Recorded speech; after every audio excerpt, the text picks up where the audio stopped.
Okay, hi, good morning, everybody. Good Okay, morning. good to see you all.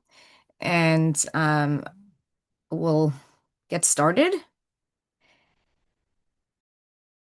Okay, so take, I want to make a few comments, then I'll recap what we did last week, and then we'll go on to the new material.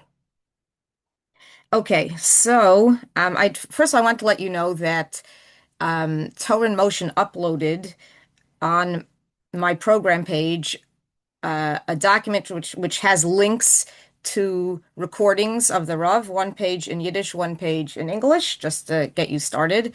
The ones that I posted there are particularly clear, even though they're not perfect, and very powerful. And at the end, I also put a link to the Or Publishing video channel, the one that I shared last week when we saw that quote unquote video of the Rav. So if you'd like to see more of those, that's there too.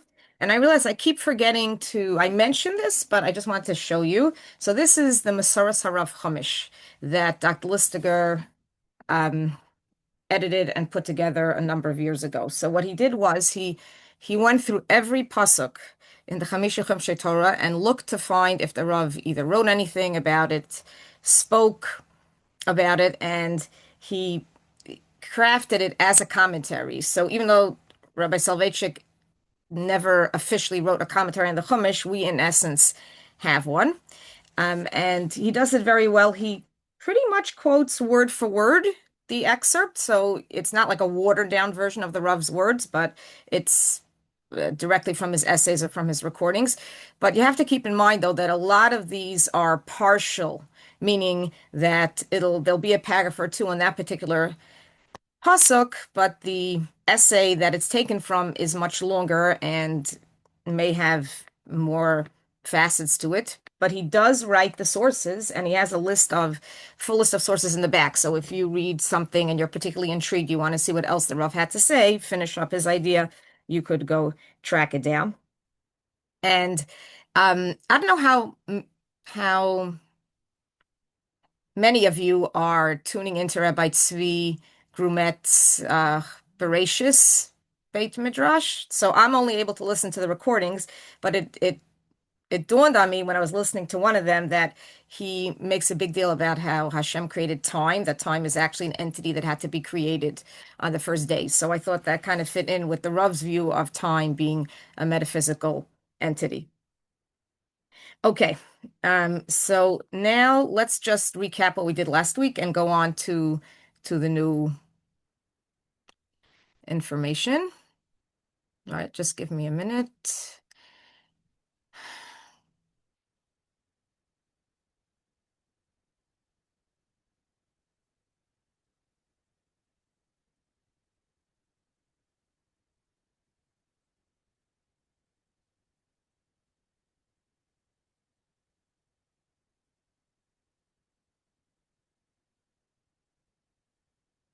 Okay, so last time we we saw Rabbi Pinchas Pelly's article where he analyzed the nature of drush in general um, and the Rav in particular.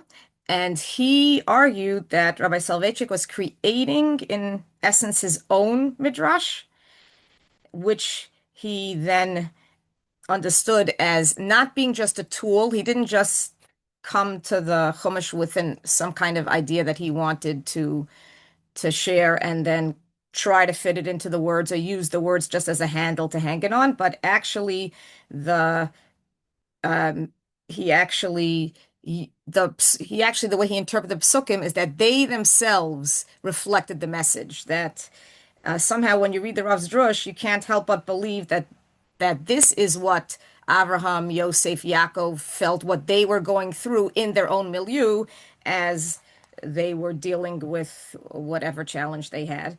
So not just a message that was kind of superimposed upon what was happening in the psukim. And we looked last week at one of the three ways Isaac Heinemann describes a true Baldarshan. So just to quote Heinemann, He says that a darshan transports himself back in time out of complete empathetic identification. And that's what we looked at last week. We saw and heard how the Rav really felt like he was there with Avraham in the mud. He was there with crying over Yosef in the pit. And he was there when the Rambam was learning, so to speak, with his father. Okay, so today we are going to look at the second part of that statement of Heinemann's, where he says that the Darshan also is seeking to discover himself without severing ties to his own time and place. So today I'm going to give you examples of how the Rav does that. Is that not only is he able to go back in time, so to speak, but he actually in a way brings the Avos forward to his time and connects what he himself is going through to their travails, and how this helps him understand them better, understand himself better, and bring out a message that is relevant for his audiences. Uh, what's interesting is that Rabbi Soloveitchik, who on one hand seemed like a very uh, austere figure that many fear to approach, somehow in his lectures, he had no problem sharing very personal anecdotes. In fact, I once heard his daughter, Dr. Tova Lichtenstein, say that my father never revealed something personal unless there were at least 2,000 people in the audience. So she got a good laugh at that, but honestly, it's true. Any of you who are actually there, or if not there, have listened to his public shiurim. It's rather startling where he will actually reveal something that is very personal.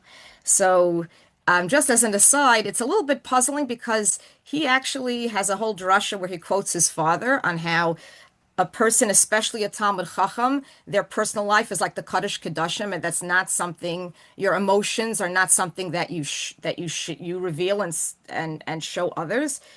But people have speculated that the reason why the Rav did this was he felt that in his time, his students really needed to feel a personal connection with their Rebbe, and that in order to do that, he revealed these stories. Okay, be that as it may, we're going to see how Rav Soloveitchik today relates to Yosef, and I'm going to share the screen now.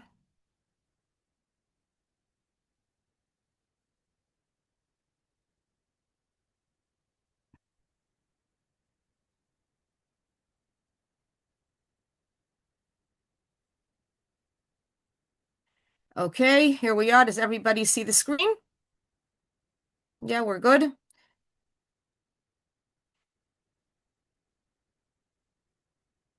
Right. Okay. So this is an excerpt from an essay called Joseph the Dreamer, which is in Vision and Leadership, the sefer that we've looked into a few times.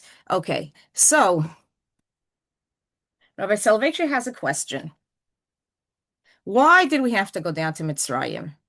Why did God decree that the house of Yaakov should be exiled to Egypt for so many years, be oppressed and tortured, enslaved and humiliated, and only afterward shall they come out with great wealth? Why was the Egyptian crucible of pain and indignity necessary? So this is not a new question. Many commentators over the years have answered this. I mean, starting from Chazal themselves, but the Rav has a very interesting answer. Okay, so let's listen to it. In my opinion, God wanted the children of Israel, and particularly their representative Joseph, to appreciate the code of Abraham. Do not forget that they were born into the house of Jacob, where Abraham's mores and moral laws prevailed. They were guided by Abraham's principles of morality and Abraham's ethics, whose basic cornerstones were mercy, charity, benevolence, kindness, appreciation, and human dignity. They had never seen evil or cruelty. They had never experienced a life guided by other principles. So his answer is that in order to appreciate what the covenant that Abraham had received from God and what they had inherited, they had to then experience another kind of reality. So here is where he brings the personal connection. There is an old idea that one begins to appreciate one's most precious treasures, freedom, health, parents, friendship, only after one loses it. The household of Jacob did not appreciate Abraham. I know it from my own childhood. Many times I could not understand what was so great about our household. I was brought up in a house of rabbis, in a scholarly home, but I used to find fault with my father, with my grandfather, and so forth. No one could convince me until I spent a number of years among Gentiles, among Germans. I spent my time among the best of society in the academic community, and I saw many people who were supposed to be very ethical and moral. But I began to compare them with my father, my grandfather or father, and I realized the difference. It was as if a shining star had appeared on the horizon, as if a comet had suddenly exploded. I realized that my grandfather of Chaim would have acted differently, that my father would have helped this person. In order to appreciate the good, you need to be confronted with evil. In order to appreciate traditional Jewish charity, you need to be confronted with cruelty. And he goes on and on in the same vein. And that is exactly what the Almighty wanted Joseph to see. So if this is true, the question is what didn't, and then on a personal level, what didn't Yosef appreciate? So Yosef was brought up in Yaakov's house. He took for granted that everyone should be charitable and truthful, that all who need should receive shelter. He did not appreciate the greatness of Yaakov. Perhaps he was even critical of the old man. After all, he was young and imaginative, a very colorful personality, very capable. The clan could not become a great nation unless the children were ready to sacrifice. If every ethical system is just as good as the Torah, there is no need to make so many sacrifices for it. So this is why he had to leave Avram's house, spend years with slave traders, then in the home of the chief executioner. And he needed to experience all this so that later on, the Torah was able to say, love you therefore the stranger, for you were strangers in the land of Egypt. So this is another interpretation of this pasuk that we had to experience the way they treated strangers, the way we were treated in order for us to do the opposite, in order for us to appreciate our heritage. Okay, so that is example number one of how the Rav uh, connects to the past without severing his ties to his own time and place. Okay, any questions before I go on to the next example? Okay, so we're going to move to a very, very fascinating piece of drush, which I am actually taking from something new that I never shared before. It's called The Rav Speaks. This is a collection of 5 of Rav Soloveitchik's Mizrahi addresses. Once a year, he at the Mizrahi convention, he would speak, and they happen to be very fascinating. A little bit different in style than his Chumash lectures, but very almost always rooted in the Chumash. Almost always, it's a piece of drush. Okay, excuse me.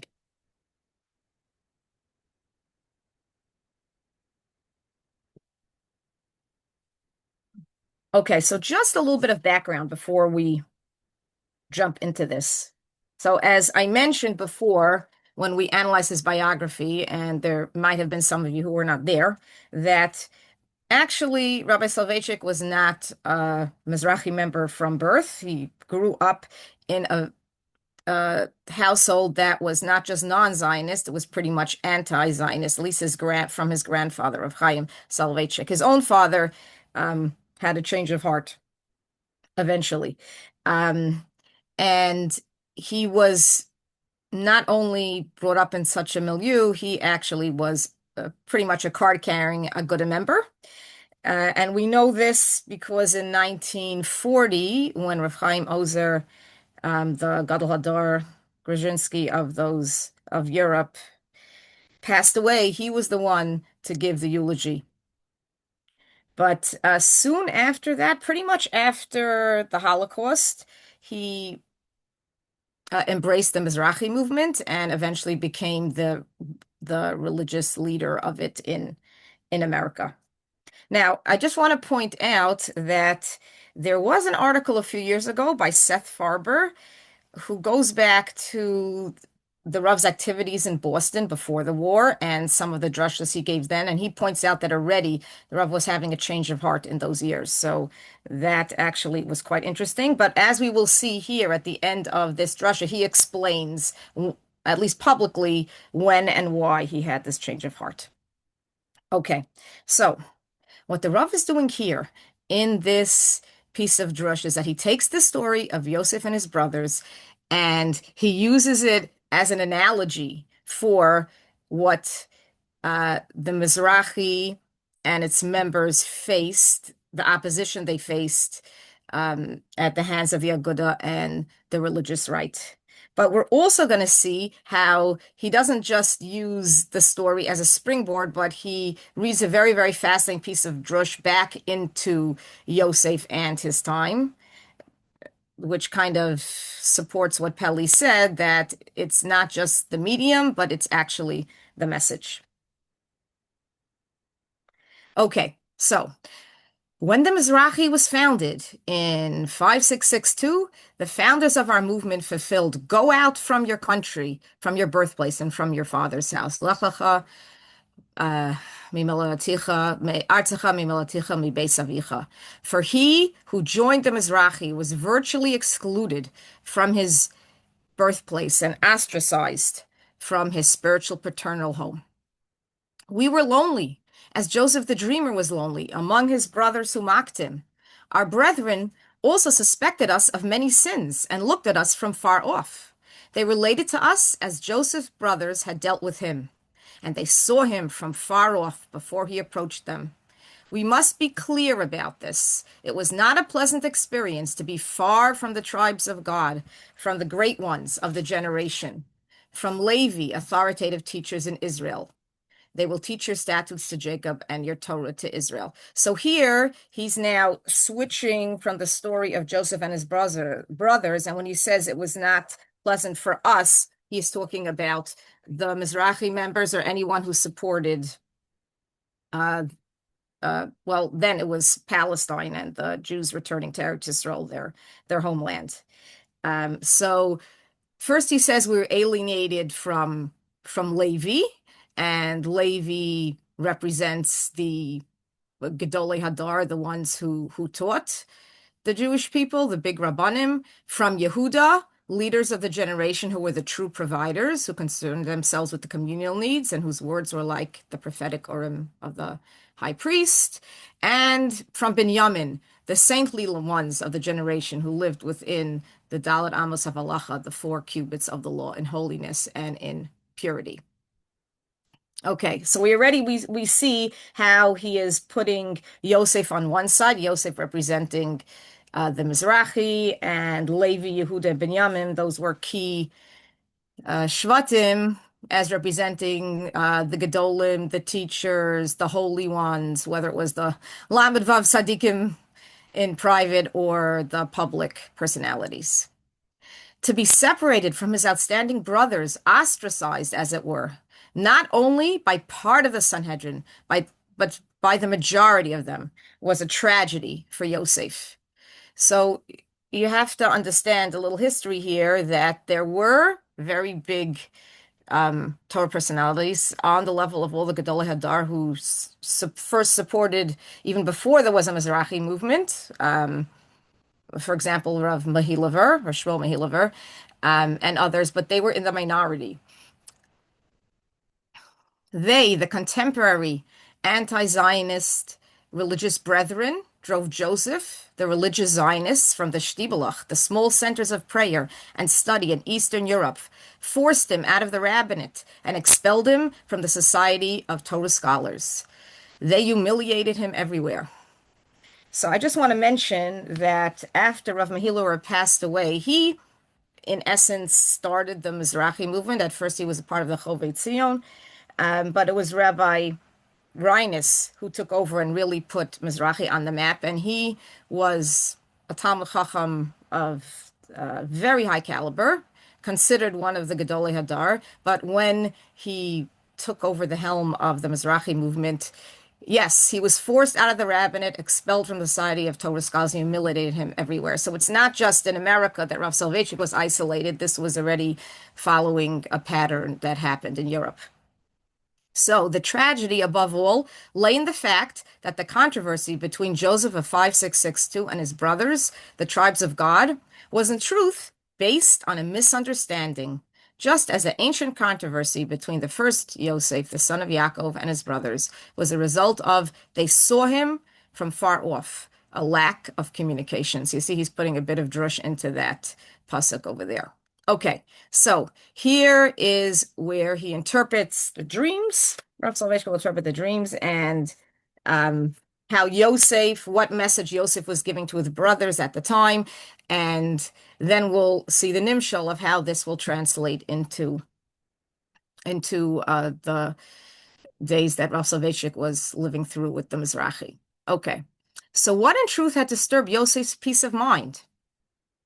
In regard to such matters, our sages have said, a man's dreams bespeak his innermost thoughts and feelings. So here he's putting in that this wasn't just an incomprehensible dream directed at him from God that he just had to mechanically give over, but somehow it reflected what Yosef himself thought. Whether or not you agree with that is fine, but this is how Rav Soloveitchik understands it. What did Yosef seek? To what did he aspire? What foreboding troubled him? So he's going to emphasize this a lot, that there was some kind of impending disaster that was hovering over Yosef's mind and heart. So the answer is an obscure feeling of insecurity frightened him. What were the elements of this insecurity? So he says that the biblical Yosef, now he's going to say biblical whenever he's referring to the actual Yosef story back in the past. So the biblical Yosef was not persuaded that Yaakov dwelt in the land of his father's wanderings would endure for long. They were not going to be here in Eretz Canaan forever. He kept hearing those words, for your seed shall be a stranger in an alien land. Ger Yezaracha be'eretz lo lohem. It kept tolling in his ears. So he saw himself and his brothers in an alien environment, far from the land of Canaan, in new circumstances and under new conditions of life. And now we're going to see how he interprets Yosef's dream. So his first dream, the dream of the sheaves. In his dream, he saw, behold, we are binding sheaves. We are no longer in Canaan. We are in the land of Egypt and can no longer be shepherds. We are integrated into a new economy with new styles of living characteristics and laws. We can no longer support ourselves by pasturing sheep. The sons of Yaakov have to learn new occupations such as farming, building, stone cutting, woodwork, and become skilled in gold, silver, and brass, which are adapted to the new conditions. Basically, he dreamt of a new framework within which the unity of the family could be preserved, even in the far places where the creator of the universe would scatter them. His constant preoccupation was the continuation of Abraham's tradition amidst a new economic structure and civilization. So I'm going to pause here for a minute and just ask, would somebody like to volunteer and just explain how did Rav Soloveitchik interpret Yosef's first dream, the dream of the wheat? What did the wheat represent, and what was Yosef concerned about? That till now they had been shepherds, except for Yitzchak, who had planted. And the fact that he sees them collecting sheaves means that there's going to be a new economic reality. And the Rav interprets that they will have to get used to new making a living in a different way because they're going to be outside of the land and will have to adapt. Right. Okay. Thank you. Very good. Excellent. So you really summed it up very nicely. Okay. So we see now how the Rav is reading this into the first dream. Now let's see the brothers' reaction. The brothers did not understand him, for they looked upon the future as a continuation of the present. They perceived all problems within the framework of their life in Canaan, the land of their fathers' wanderings. In the traditional surroundings, in the thoroughly familiar habitat of the patriarchs, they did not need new frameworks or novel economic methods. So, how does he explain why didn't the brothers um, believe this dream? Why didn't they want to accept? What's the key word here that's troubling them? Well, what did they want to do? They saw the future as a continuation of the present. Right. They didn't want to change. They felt we're comfortable here. Right now we're living in Canaan. We want to just stay with the traditional reality that we are familiar with. Okay, so now let's take a look at the next dream. The biblical Yosef relates, and behold, the sun and the moon and 11 stars bow down to me. There is secular culture, great and powerful technology, creating wonders and changing the foundations of our life. Even if it is true that in Canaan we can get along without it, this secular culture entails destructive elements, many negative and perverse aspects. It may be a blessing and a curse. But finally, we will have to relate to it. The confrontation will not take place in Canaan, however, where life flows serenely, but in a new, an alien land where the tempo of life is greatly accelerated and fundamental changes occur daily. So the God's decree at the Bris Bein Habsarim that we will be strangers will be fulfilled sooner or later. In a land not their own, Be'eretz lo lahem, I fear, we will not be able to maintain a separation between us and the surroundings. If we are not prepared for new conditions, the environment will swallow us. Our intellectual forces will completely assimilate. So that's if they don't prepare. But on the other hand, if we think of the future, we can plan for binding the sheaves for the sun and moon and the 11 stars for a new economic and social order. We can render Abraham's heritage triumphant in the alien surroundings. Abraham's Torah is very powerful, but only when we are prepared for the conflict and know exactly what to do in the new environment. Okay, so how does the Rav explain the second dream of the sun, moon, and the stars? What was Yosef telling his brothers? He says the whole environment's going to change, as well as the means of making a living. They'll be in a completely different environment. Right, exactly. They're going to be submerged in a new culture. And what does he say? What tools will they have to use, or how will they be able to maintain Abraham's heritage in the midst of this alien surrounding? They need to be prepared, plan ahead. We have to plan. Right? And they have to become familiar with this new technology, this new culture, to be able to live within it.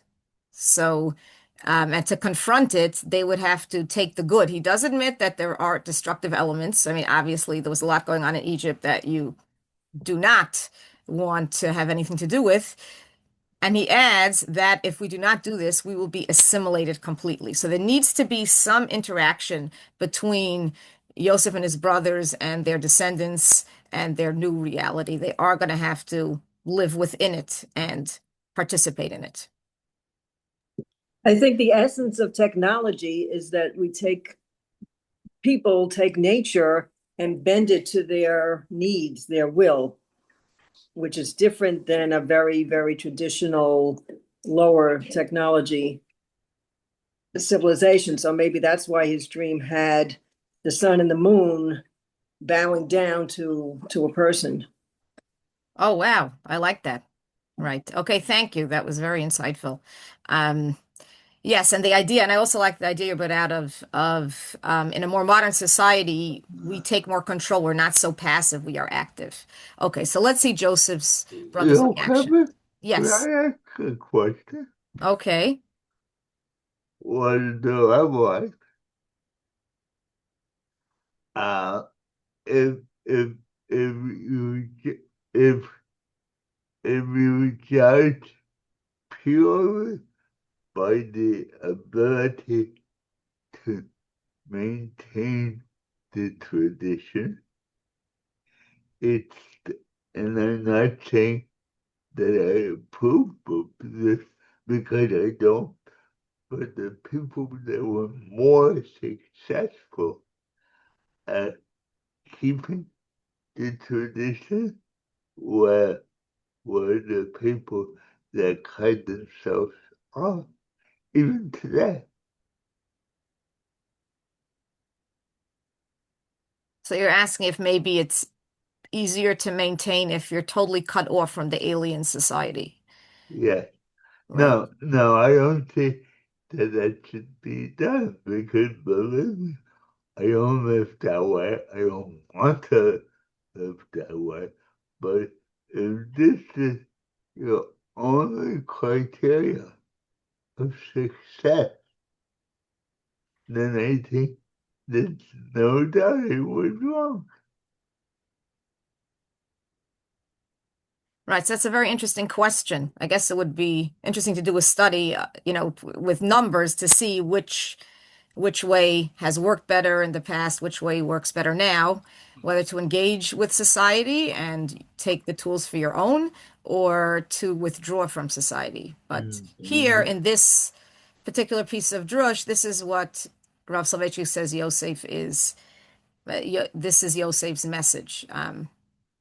One could argue that the best way for us to have survived in Mitzrayim was to hold on to just hold on to the heritage that much tighter and seal ourselves off in Goshen. So I guess, we could argue either way. But for the sake of this piece of drush, we're going to see now what Yosef's brothers answer him. Yosef's brothers, however, answered him, "Why do you meddle in the secrets of the All-Merciful? Why do you get involved with the secret plans of God?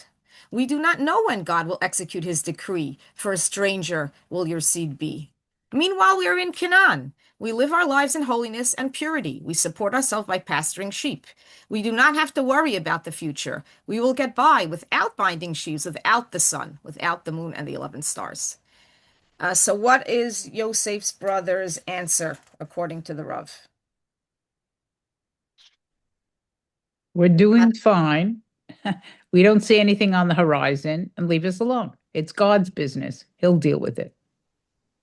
Right. So they just want to continue. Thank you, as we saw before. Also more of a quietist attitude. We don't want to look ahead, so to speak, and take matters into our own hands. We're going to trust in Hashem, and we will continue living the way we always lived. Okay. So, but Yosef stood fast. He was not at all secure regarding the political and economic status quo of Yaakov's house in Canaan, and he never ceased warning his brothers, and his brothers were jealous of him. The more he tried to convince them, the more their stubbornness grew, and they hated him still more because of his dreams and words. So we see how the Rav is weaving this into the entire story. Okay. So, Um, did Yosef quarrel with his brothers? Certainly. Was there dispute for the sake of heaven? Most certainly. So here, Rav Soloveitchik is emphasizing this really was l'shem shemayim on both sides, this machlokas. Yosef perceived the fate of the sons of Yaakov from the perspective of a bleak future, lacking in security, and he demanded preparedness to meet that future. The brothers, however, were unanimous in their opinion that it is forbidden to gaze too intently into the mirror of the future. Do not probe that which is wondrous for you. Then one must judge the future by the present. We live in Canaan. It is unnecessary and forbidden for us to make preparations for a land that is unknown to us and the future that is hidden. So I'm jumping ahead a little bit, but you could hear in what they're saying echoes of what the Rabbanim who were opposed to religious Zionism, their arguments that have no right to interfere in God's plan, and there is the famous Shalosh Shvuos, which is brought down in the Agada on Shir Hashirim, that there are 3 oaths that we were bound, and one of them was not to go up like a wall, not to Eretz Yisrael, not meaning en masse, not to antagonize the other nations, and just also all those years of that passive quietistic life, just trying to survive. In Europe, took its toll, and they just wanted to continue the way they were going.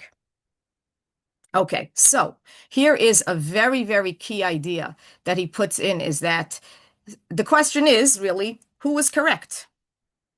Who was right in this argument? So, in this dispute, in the name of heaven, divine providence decided in favor of Yosef, and the house of Jacob was saved from destruction only due to Yosef's dreams. So, firstly, he says that Yosef was correct. Okay, let's see further. What would the brothers have done without him when the famine was intense in the land and they finished the food? Were it not for Yosef's dreams, the entire house of Yaakov would have perished of starvation. But for God sent me before you to give you survivors in the land, the heritage of Abraham would have perished, and the choosing of Israel would not have been realized. So just to reiterate, so how does Rav Soloveitchik prove from the story that Yosef was correct? That he was in this argument, L'Shem Shemaim, as it was, that it was Yosef who had the truth.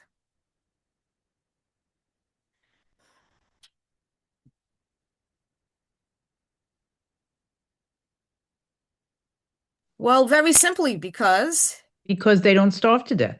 He saves exactly. them. And it was only because he went ahead and slowly but surely rose to that position of power, and he knew how to, dealt with the new economic reality of wheat and storing the wheat and distributing it and being involved in the civilization. Only for that reason were they saved. Okay, so now we're going to jump ahead a few thousand years and see how this translates into the situation between the Mizrahi and the Aguda, the great debate. What was the dispute between the Joseph of 5662, meaning the ones who supported Eretz Yisrael, and his brethren, the great Torah leaders? These, our brothers, great leaders, rabbinic giants of Israel, men of holiness and purity, evaluated the future from the standpoint of a peaceful and tranquil and satisfied present, when the communities of Brisk, Mahilov, Kasalov, and Lubavitch were still intact, an era when hundreds and thousands of synagogues were filled with worshippers and Torah students. Although the fire of revolution had even then seized part of the encampment and some of the youth had rebelled against our traditional way of life, those of true faith comprised the overwhelming majority of the Jewish people. And of the Jew on the street and the Jew in the house of study, it could be justifiably have been said how good and beautiful it is when brothers dwell together. Therefore, they believed that joining together with Western European Jews who were generally non-observant and not overly pious would be dangerous for Judaism. They cited the verse, "When you join the wicked, God destroys your acts." And they categorically rejected all dealings with the secular.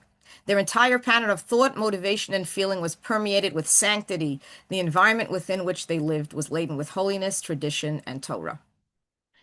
Okay, so how does the Rav translate this into the modern situation within which he was living?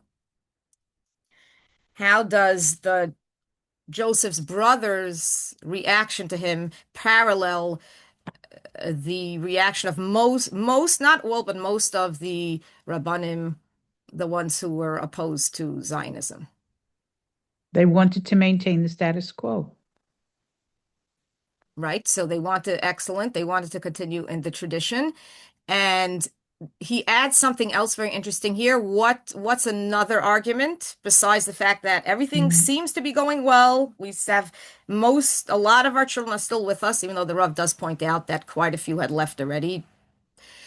They were afraid that if they joined with those who weren't religious, that wouldn't be good. Right. They feared to join with the secular Jews. So it's interesting. There were when Yocheved Zion first started, there were some really big rabbinic personalities who signed onto it.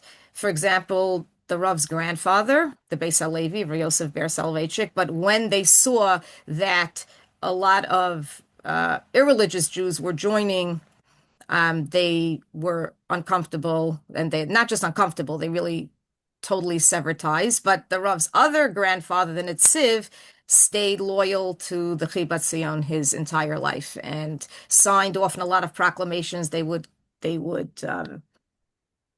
put these pushkas in the shuls Erev Yom Kippur with a kol koreh, and the Netziv was one of the signers. Okay, so the Joseph of 5662, the Mizrahi, was as one who prophesies and does not know what he prophesies. He agreed with his great brothers that if the future is viewed only through the telescope of the present, there is no justification for joining the so-called freethinkers. So if we're yes, here and now in the present, it doesn't seem like a good thing to do. But within the Joseph of 5662, there gnawed a dark foreboding of something terrifying, an apocryphal vision of catastrophe, of cataclysm, of tempest and imminent destruction.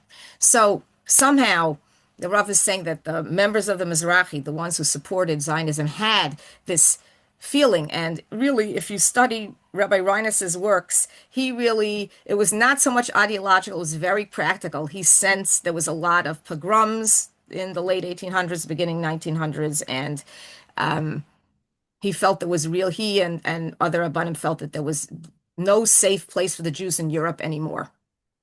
So even though he couldn't verbalize it in grammatical sentences, the Joseph of 5662 felt that those very Jewish cities of Brisk, Minsk, Vilna, Warsaw, Mehillav, Hummel, and I'm not sure if I can pronounce this, Yekaterinoslav, together with their houses of study, yeshivot, and effervescent religious life, would be the first to succumb to secularism and then be wiped off the face of the earth. So somehow they sensed that all this peace and quiet was only a phantasm. It was something that was going to just blow away. So now he goes back and now Rav Soloveitchik goes back and ties in the dreams again. So Joseph of 5662 saw that dream, the binding sheaves, that we would be enveloped in a new economic order. The lion's share of Jewry would be centered in the Western world, and society would be based on science, where the sun, moon, 11 stars would radiate scientific learning and technology, where every scientific discovery will be publicized in the newspapers at the greatest sensation, where all professions will be linked to higher education. So this is very interesting that he's saying that not just that foreboding of disaster, but also it wasn't even a premonition. It was already happening, certainly in Western Europe. Just the Eastern European Jews were not yet in that world, that it would all be about technology and science and professionalism. And that is something you would need in order to survive. Just as an aside, Rabbi Reinus also started a progressive yeshiva for those days in Lida, and he called it Torah Vada'as, where there was high caliber learning, Talmud study, codes, Chumash, etc. But at the same time, he had secular studies taught, I believe, by Jewish professors whenever he could get them, because he believed this. He felt that in order to empower the Jewish youth, they needed to have those skills. And he also wanted to retain them because many were leaving because they felt like they didn't have what it took to make it in the outside world. Okay, the Josephs of 5662 unconsciously sensed that it was forbidden to rely on a continuation of the status quo, that great changes were about to occur. So he sensed that there would be no yeshivat in Brisk, Vilna, and Minsk, and that when America would be turned into a place of Torah, and when Israel, the state of Israel, would become the core center of Torah.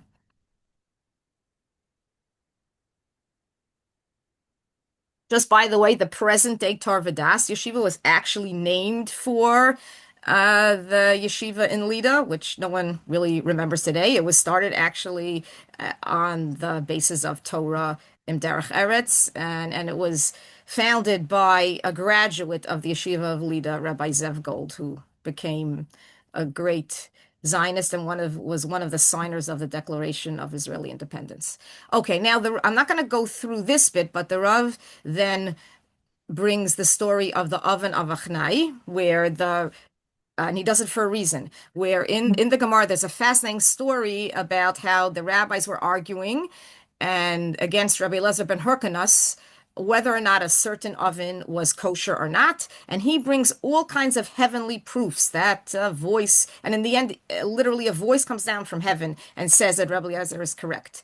But the opposition, the Chazal did not give in because they said that according to Hashem's very rules, we have to go by the majority. And then another voice came from the Torah, came from heaven, saying that my brothers, my children, you have Netzchuni bana, you have overcome me, meaning that Hashem actually approved of this, that the Torah is no longer in heaven. So why is the Rav bringing this? Because look what he says here, something really fascinating and sort of counterintuitive. So he says that God handed over technical legal matters to the authority of the sages to rule on what is clean and what is unclean and decide between forbidden and permitted.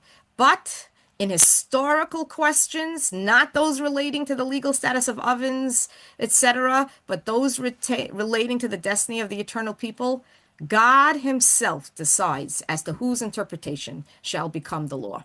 So that is how he argues that Yosef was right and the Mizrahi were right, because God in his hand in history showed them that they were right. Nor can anyone dispute the ruling of God in this domain. So in the controversy between Yosef and his brothers, God decided in accordance with Yosef's interpretation, and because he saved them, right? They were able to live. And in our days, the creator of the universe similarly decided that the law will be as the Joseph of 5662, religious Zionists, in accord with the view of him who had little faith in the future of Eastern European Jewry. So basically, history, who decides? God decides, history decides in these kind of matters. So now he asks us a simple question, which is actually very poignant.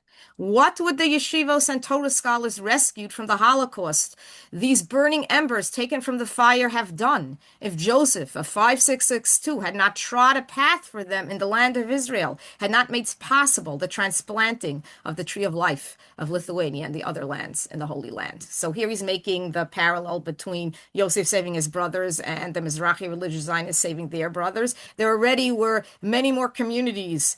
It wasn't just the Yishuv Hayashan, the old overcrowded city of Jerusalem, but there were many yishuvim out on the land. There were some yeshivos already being transplanted. Mizrahi itself had set up elementary schools, high schools that were called the Tachkamoni schools in Europe. So that is Rav Soloveitchik's answer, that God decides. Now, he says something very wistful here. I always find this very moving when I read it. I sometimes think that were the great brethren of the Joseph of 5662, world-renowned genius personalities in Torah and sublime saints living today, meaning if those Rabbanim, the ones who affiliated with Aguda, who were against the Mizrahi, against rebuilding the land of Israel with our own hands, if they were alive today, they would also discern the divine miracle in the establishment of the state of Israel, and they would utter song and praise to the Holy One, blessed be he. So the Rav rather wistfully imagines that if those Rabbanim who had been so opposed back then had been alive to see the founding of the state of Israel, they would also have realized that God was right. God decided, he allowed the state of Israel to be established, and they would have uttered praise to Hashem. Okay. Okay, any questions on the interpretation, the Rav's piece of drush here? So we see the parallel clearly, how he sets up Yosef and his brothers to symbolize the Mizrahi and the Agudah.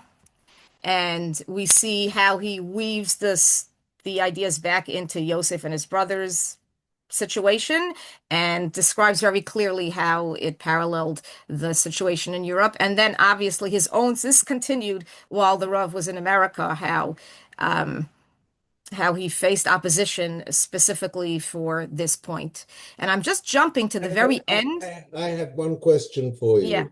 yeah. Sorry, I've missed part of your talk. Um, do you at any does the Rav at any point refer to Elia Tzvi Soloveitchik, the Soloveitchik who gave some No, as far as I know, no, he doesn't. He was a very, very interesting and colorful personality, but no, I don't, I have not read it or heard him ever mention him. That is curious because he can't have been unfamiliar with him. That's not just it's an omission that's significant, isn't it? Yeah, I'm sure he was aware, but not anything that was written for the public record. Thank Okay. you very much. Yeah, no problem. My pleasure. Okay, so now the Rav explains what sacrifices he personally made as a member of the Mizrahi. If I now identify with the Mizrahi against my family tradition, it is only because, as previously clarified, I feel that divine providence ruled like Joseph and against his brothers, that he employs secular Jews as instruments to bring to fruition his great plans regarding the land of Israel.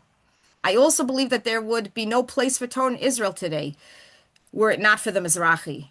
I built an altar upon which I sacrificed sleepless nights, doubts, and reservations. Regardless, the years of the Hitlerian Holocaust, the establishment of the State of Israel, the accomplishments of the Mizrahi in the land of Israel, convinced me of the correctness of our movement's path. The altar still stands today with smoke rising from the sacrifice upon it. This is the burnt offering on its pyre all the night. So this is one of the only places that I've seen where the Rav publicly admits how he suffered at the hands of the Rabban who were opposed to him. And interesting, he says here he did have doubts and reservations. This wasn't an easy decision for him to make. And here it sounds like he really had the change of heart during the Holocaust and then afterwards with the state of Israel being established. And notice how he says the altar still stands today. The smoke is still rising. He still was paying, so to speak, for his decision, being alienated from most of the Rabbanim of his generation here in America. And I just want to share with you something interesting that a historian of Jewish history told me. He's again, I'm just quoting him. I don't know whether it's true or not, but it just stuck in my mind. He said that the Rabbanim here, the Aguda Rabbanim in America, would have forgiven the Rav. They would almost everything, the secular studies, the PhD, maybe even the teaching of high level Torah Gemara to women. But when he gave this speech and he compared himself to Yosef and that the Aguda were the brothers who were in the wrong. This they never forgave him for, and this is what led. This was like sort of the straw that broke the camel's back and led to that complete break. Well, not I shouldn't say complete, but to a break between him and the other rabbis of his generation. So I'll just give you a couple of examples how he was alienated. So in 1956, the Aguda Rabbanim signed a proclamation that no rabbi is allowed to be a member of the Synagogue Council of America, which does not exist anymore, but it did exist for many decades. It was a council upon which Reform, Conservative, and Orthodox rabbis were a part of. And they didn't even ask the Rav his opinion. They just went ahead and signed this and circulated it. Afterwards, he wrote up why he felt that it was important to be part of this council because not in matters of theology, but in matters of what he called klape chutz, when it came to social situations, dealing with poverty, disease, other conflicts that everyone faces as a human being, then we have no problem and even obligation to join even with our fellow rabbis who are not of our exact persuasion. After he gave that inaugural shiur to Stern College, which, by the way, if you see Or La Basar on my on that page where I said I have the links. You can actually hear the Rav give the very first shiur to the Stern College women on Gemara. He's a little older and weaker, so it's a little hard to hear him, but it's worth just listening to it for a few minutes. Anyway, so the Rabbanim tried to put him in Chayrim, but what was very interesting is Moshe Feinstein refused to sign on. He was actually a cousin of the Rav, as I showed you in that very first class. So that came to nothing. Okay, so he did pay a great price. And when he says he was lonely, he was really lonely. So in conclusion, what I want to say to tie this all up is that today we saw how the Rav identified with Yosef, not just going back and crying over his plight, as we saw last week, but bringing Yosef and his brother's story forward into his time and connecting it with the struggles, his personal struggles and the struggles of the greater Jewish community in order, I believe, to give more insight into, well, first of all, Yosef and his story back 2000 or so years ago, and also giving us encouragement and hope to deal with what we need to deal with today. Now, I'm just going to give you a little tidbit for next week. So even though it seems especially poignant because Yosef, it's, Rav Soloveitchik, they even shared a name. And this seems super powerful, but I'm going to argue in the last class that the Rav related even more strongly to Avraham Avinu. But that we'll find out next time. Can I ask you, does the Rav anywhere write about the concept of the Mashiach ben Yosef? Not that I can recall, but it could be I've forgotten or I just not aware.